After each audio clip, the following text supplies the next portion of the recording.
Mission and vision. Your mission is to promote hope, recovery, resilience, quality of life, and wellness in Washtenaw County by providing high-quality, integrated services to eligible individuals. Your vision is that all residents can secure supports to pursue recovery, improve quality of life, and reach their full potential. My son is 39 years old and has an intellectual disability, autism, ADHD, and significant behavioral issues. He also has severe Crohn's disease, which nearly cost him his life 6 years ago when it was first discovered. He lives in the community with 24-hour CLS staff who help him do all his activities of daily living, shop, cook, laundry, and administer his 6 medications 4 times a day.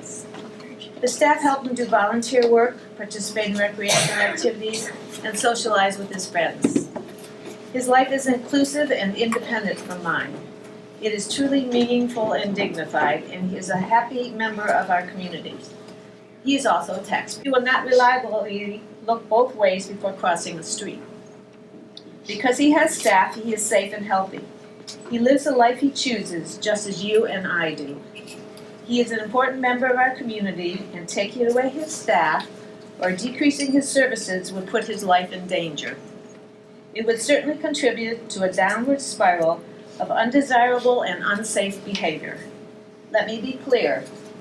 Forcing him to move out of his home or live with less support than he needs would be an assault on his humanity and an infringement on his civil rights.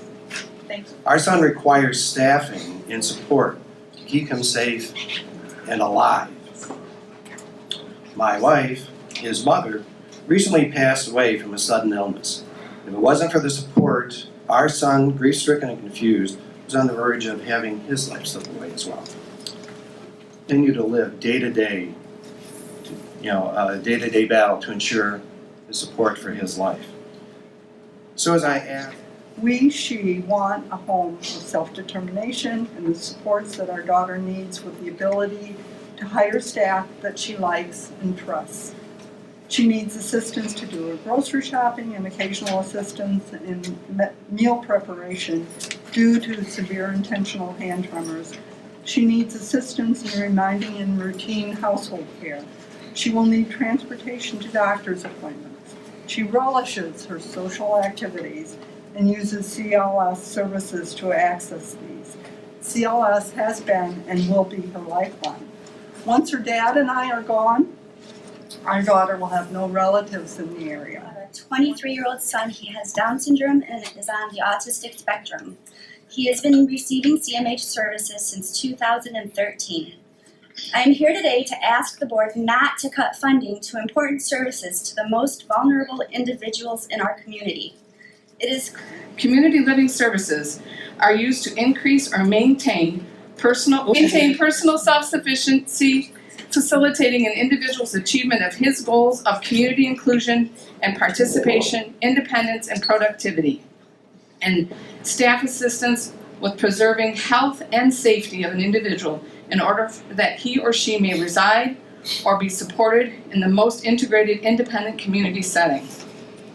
You will be eliminating this most basic social safety net. Your decision will risk health and safety in future and further marginalize people with disabilities, denying them full participation in our state's political, economic, and social life. Math. If she lets go to my stepson will lose her job and I will have to stay in my house all day. I'm worried. I do not know why you are thinking it too. It's good to take stress hours. Help me figure out. I do not want to stay in my house all day. Please do not stop CLS. Thank you for your time. There's not a lot of attention brought to issues having to do with developmental disabilities on this board. There's not a lot of time spent on it. He's 18 currently, has an undiagnosed genetic disorder, autism, and is severely mentally impaired. He's about an 18-month level. Nonverbal, incontinent. really a lot of needs. So difference in our lives. Now my son takes advantage of the CLS hours, which has given us time to because my husband is gone for work multiple days in a row, and it's given me time to just breathe and take care of my daughter, who is 11, who has ADHD and has lots of issues with her schoolwork. For me to be able to be with her as well. Now, my son also takes advantage of ABA services, and yes, he is an elderly, 18-year-old, which a lot of people feel like ABA does not benefit kids that are in that age group, but he has had so much difference in his life since then. I can't tell you. I mean, he used to target me and pull my hair and hit me, and it was so hard to deal with that. Now the ABA services has worked with his behaviors, and he does not attack me. He does not. I simply say no when he comes at me, and he walks away.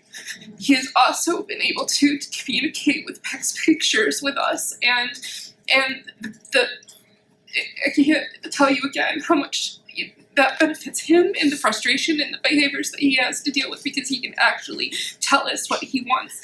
And it has made such a difference with us, and still a progress, and he's still doing so good. I would just hate to see any of that go away. It really has made such a difference in our life. So please think about that. Thank you. I am a mom of 3 disabled children. Their ages are 21, 18, and 11. My 3 children have multiple impairments. They are nonverbal, so they are extremely vulnerable. And these services make them successful. It's to a detriment to take those services away from them. I am one person. They live in my household. They are wonderful boys, wonderful. And we fight so hard to get these services. We fight to maintain the services, just to sometimes lose the services. And it's not at anything that we're doing. It's at people making decisions who do not have vested interest in our kids' lives, who do not come into our kids' lives and see what we have to do, what we have to put up with. I do take a look at the whole child, take a look at the whole situation before you look at taking services. And please don't take the services. We need these services. We really do, and our kids do. It's all about the kids' success. All ICW residents receive CLS hours.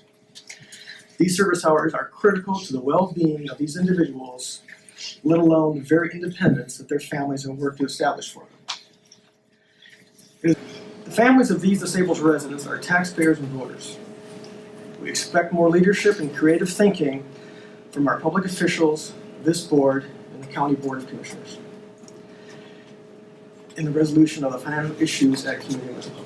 On behalf of our handicapped daughter, who is 53 years old, she's quadriplegic and has mental retardation, and she lives with us or her sister now for her 53 years. Instead of a group home setting, we provide Gay with food, housing, and a van. So this is not only the very best life for her, it has also saved the system tens of thousands of dollars over the years. Around we go again. Take the most vulnerable people, cut the funding and programs that keep them in the most and least restrictive environment in their community.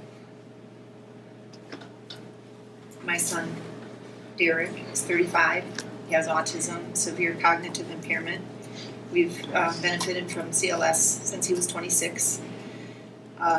We've had the support of some pretty good staff. Didn't sleep at all, and slept 3 or 4 hours, broken sleep. My anxiety was so bad that I lost 25 pounds in 6 weeks. I was clenching my teeth. I broke a tooth and had to get a root canal. My husband he took took over the night hours because he knew I couldn't handle it. And in January, he was at the bank, passed out. They called 911, and he spent the day at the hospital. It was exhaustion. So we asked for increased hours so that we could get some night hours, so we could get some sleep at least a night or two a week. And that was provided, and it's been helpful. Derek has improved. I'm gonna be 60, my husband's 61, and we can't do this without staff, and Derek needs it. His happiness, his quality of life depends on CLS. Significant. She's nonverbal, her mobility is very limited with a walker, usually a wheelchair for distances. She needs help with everything 24 hours a day. In light of community living supports are critical, and the stories you're hearing are stories that we all live, and we could not have jobs ourselves, we could not have lives ourselves. I literally, to have to maintain those supports and services seems absolutely ridiculous. We have to keep in charge of what we know is best for our citizens, and if any one of us became disabled, what would we want for ourselves? I'm the mom of an 11-year-old who has autism and a rare form of epilepsy called Lennox-Gastaut syndrome. His syndrome means that he's up all night making banging noises a lot of nights. He functions on toddler level. He needs constant watching. We haven't got community living services up and running yet, but we're hoping to soon. We have some excellent babysitters, but watching him is really hard.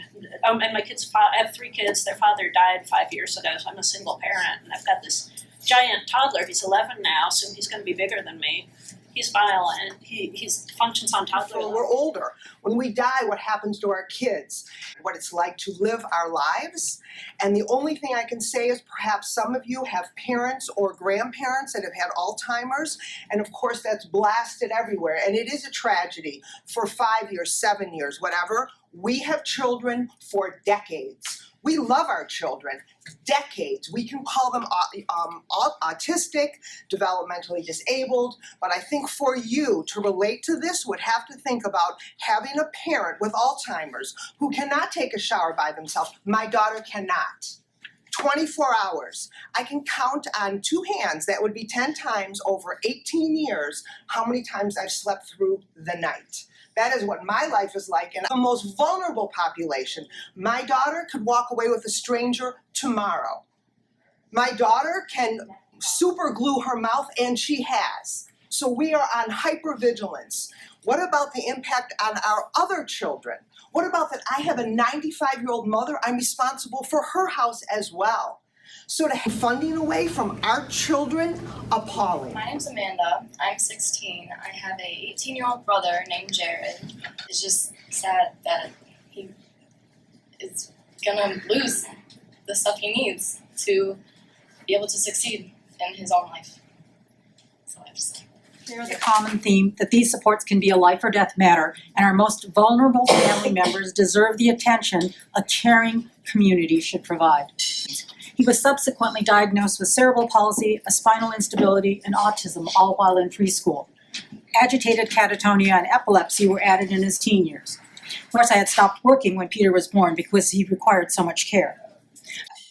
Personal independence, learning street safety, following directions, social interactions in the community, leisure and fitness activities, trying different things so Peter has ways to fill his own time other than playing games on an electronic device. Increasing his basic knowledge, some academic skills like reading and writing in a safe and meaningful way beyond the hours in school. And in a few years, you won't even have school. Without CLS hours, we would again be financially overextended and constantly fatigued by the demands of being full-time caregivers. Unable to let him out of sight. 22 years of raising a toddler is pretty tough, especially when he's now taller than I am. I just had a total hip replacement 3 weeks ago. Thankfully, our CLS hours were increased for 2 months while I'm unable to help Peter because I can't possibly meet the physical demands. Having others be responsible for Peter makes my recovery possible. I don't know what we would do without this help. CLS is a lifeline for us, not a luxury. Please don't make the future impossible for Peter and others like him. is 18 and has been diagnosed with severe autism. He's about toddler 18-month level, nonverbal. We do a lot of support on our own. You know, these kids have been moved out of, these people have been moved out of institutions. Well, you move the chains and the bars to our homes. That's what you're hearing from us. You know, my wife plays hockey, my daughter plays hockey. They go out, I stay home with Jared. I don't have a hobby. My hobby is my son, because I don't have a choice. My wife goes out and gets the groceries. She goes shopping, gets all the clothes. I stay home. CLS is critical. ABA is critical. One thing that hasn't been brought up here and is a challenge to you to go the opposite direction. Don't cut our funds, give us more. We don't even use all our CLS dollars. We can't use our CLS hours because we can't find staff, because we can't find people to work to do what we need for our kids at $12 an hour. It's ridiculous. Look around at the job market. McDonald's, everybody else, every place you see help wanted signs. There's a shortage of people. And you know what? You can't just take anybody and put them into our houses. I've had so many people come in and apply for a job to come in and work with our son downstairs with his pants in his hand. They're gone. You know, he poops on the toilet, not in the toilet, on the toilet. They're gone. You know, and that's not even counting the day when he gets a little upset and decides, oh, it's time to pinch or punch or be a little bit violent. I'm not talking bad violence, just that's what autistic kids do. Okay? We all know. Everyone here. He's 18. I'm 62. I'm not going to be here to take care of him. I would like to actually retire and have some life. The funding for that is CLS.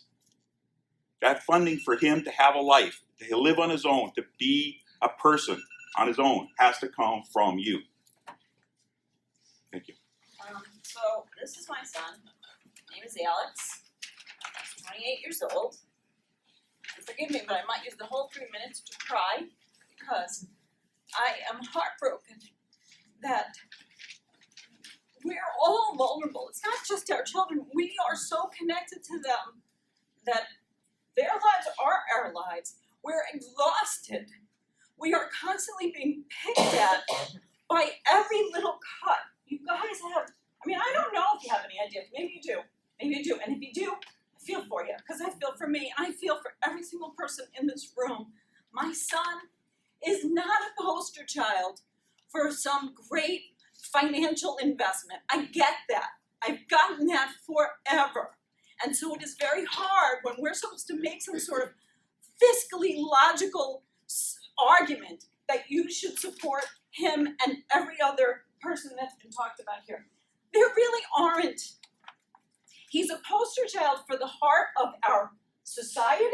He is the poster child for having just some compassion for how exhausted we are. He doesn't sleep. He sleeps. He sleeps every once in a while at night. I take care of him. I'm up 3 times if I'm lucky. 3 times. I literally just don't have it in me to do what community living support people do.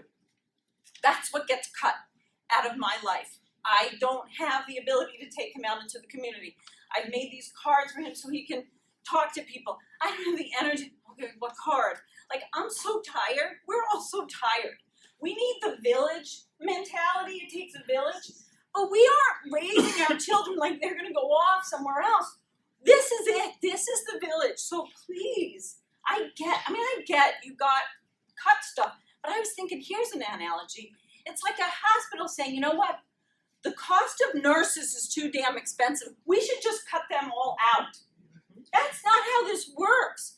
The CLS, and I don't know about ABA for other people, but this is the essential ingredient of the whole freaking house of cards that we live in. So for you to just think you can just pull that out and somehow any of us survive, I really don't get how you think that's going to happen. But that's why I'm here. So That's why we're all here, and none of us have the time to do this. My son has 6 hours away from me, and this is what I have to do, so I have to still take care of him while that's all I get is his 6-hour break, and I'm using it for this. It's exhausting, and we've been doing it for 28 years. Please, give us a freaking break.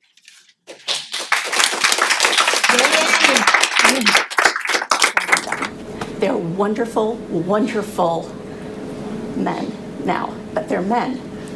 And I still need to shower my man, going on 20 years old. I need to, help him with his hygiene, one of them, after he has a bowel movement. And there's no end in sight. This has been 18 years, we're going on. And just to know, so I just turned 50, my husband's 54, to know that there's just no end. Finding people to actually provide the CLS services is next to impossible. People just don't call back. They don't, and it's usually when they find out what it pays. And because of the type and difficulty, as families too are thinking, okay, we're gonna die someday. Where do they go? So we just don't feel like they're entitled to the right to die either.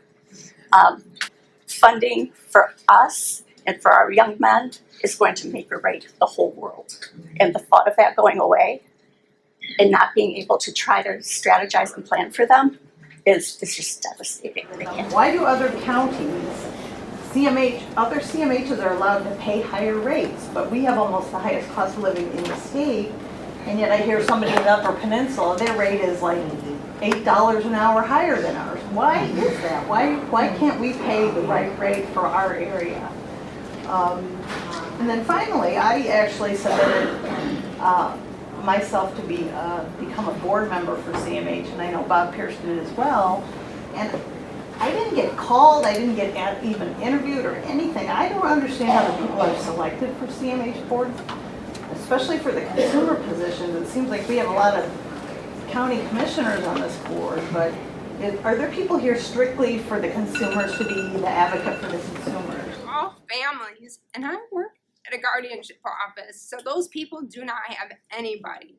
I listen to what you guys are saying, and the people that I work for don't have you guys even. They just have our office. I am a social worker, and then they have their CLS staff, and their CLS staff are who make it happen for them. If they did not have CLS staff, they would be out on the streets, I guarantee you, because mental disabilities, but they also have mental illnesses, schizophrenia. I get phone calls in the middle of the night helping those CLS staff manage those behaviors. Those behaviors are managed by the help that they get from the services at CMH. And if they did not have those, they would not have anybody, because they don't have families. They count on those people, and they take them to medical appointments. They help let me know if they need to have managed care, like going out to get dental appointments, eye appointments, CPAPs. They make sure those are used properly. They help them with grocery shopping, managing their money so that they can have enough groceries to shop, because they're managing ones that make the difference for these people that I am working with. And I tell you what, I am their family, along with the CLS staff. They are their family too, and if they did not have those people, they would have nobody. Community Living Supports provides the supports needed for people with developmental disabilities to be fully included in their community, and jobs for community mental health employees. These are people's lives. Denial of services will cause harm and even death, not just a service warranty problem or denial of overtime.